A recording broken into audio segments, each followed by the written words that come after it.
Naghain ng kandidatura bilang vice-gobernador si Doc Anthony Umali kahapon sa ilalim ng Partido Unang Sigaw kapalit ni Peñaranda Mayor Ferdinand Blueboy Abisamis na nag-withdraw ng kanyang kandidatura noong November 20.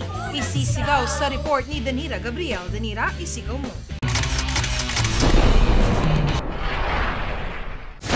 2 araw bago ang huling araw ng submission ng substitution na itinakda ng COMELEC ay naghain ng Certificate of Candidacy o COC si Doc Anthony Umali kahapon November 27 sa posisyon na pagka-vice-gobernador ng Unang Sigaw Party List para sa darating na 2019 midterm elections. Pinalitan ni Umali ang nauna nang naghain ng kandidatura sa ilalim ng Partido Unang Sigaw na si Peñaranda Mayor Ferdinand Blueboy Abisamis na umatras noong November 20. Ayon kay Umali, kaakibat ng kanyang pagtakbo ay ang paghahangad na mas mapalawak pa ang pagbibigay ng may malasakit na serbisyo sa mga Novo Ecijano. Tapos na po kasi yung governor's partner. Kailangan po yung governor's brother.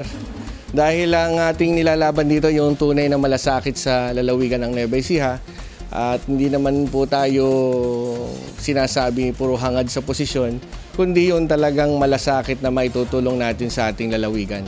Si Umali ay dati nang nagsilbi bilang board member ng 3 distrito at nanalo bilang Cabanatuan City Vice Mayor nitong election 2016. Yung aking experience through bilang isang board member, naging vice mayor tayo. So mas malaki maitutulong ko dahil binihasa tayo sa ganitong klaseng posisyon at mas nakikita natin ngayon yung tunay na dapat na suporta natin na maibibigay natin sa taong bayan, lalo na sa buong lalawigan ng Nueva Ecija.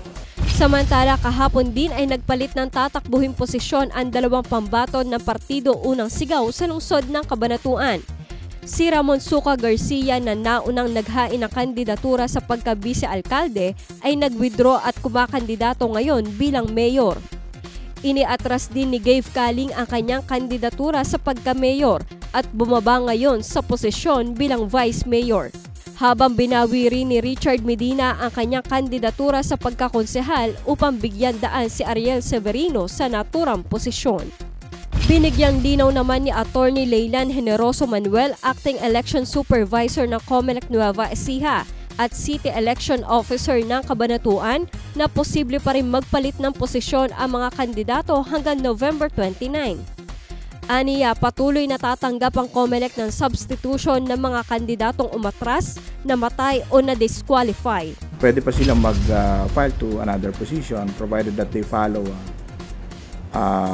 yung proseso natin. There will be syempre withdrawal and then CONA that they will be filing to substitute again kung kailangan. So we have until November 29. Danira Gabriel para sa Balitang Unang Sigaw.